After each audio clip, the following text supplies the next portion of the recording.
Liberia is dealing with an Ebola crisis right now. I understand it's not a national crisis, but an international crisis. I want to know what's the strategy to come out this crisis while sparing the country's economic development.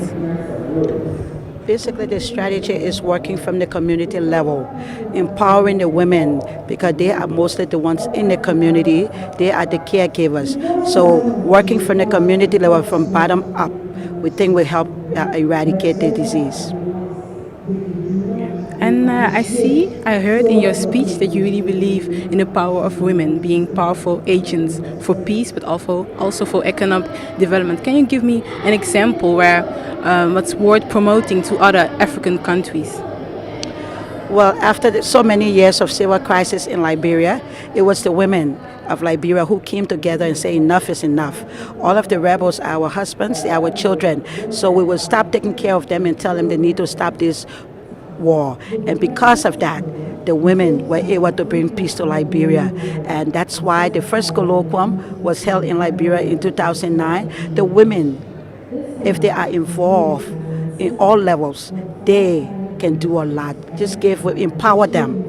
The women make up, like one of our famous African leaders said, 50% of the world population are women. The other 50 were born by women. So if women decide to do something, if they empower, they can stop it.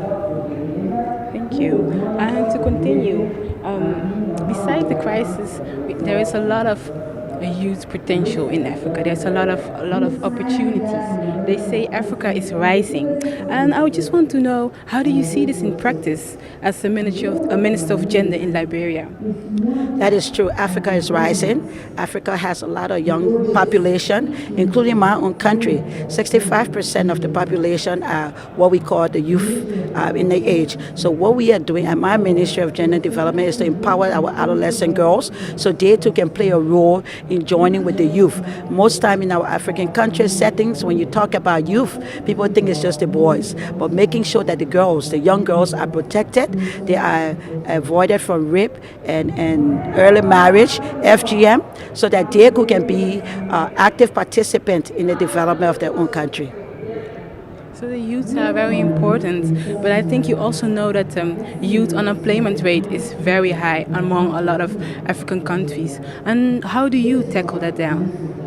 Encouraging more girls to go to school, encouraging the boys to go to school. Like I said in my speech, education, education, education. Education is so important. So working with the young people, building institutions so that they can have access to what their parents didn't have, they can have access to education and good schools, technology, IT is the top.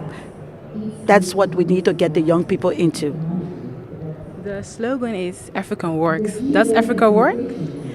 Africa works and Africa can work, but we have to partner with others in order for Africa to work. Thank you.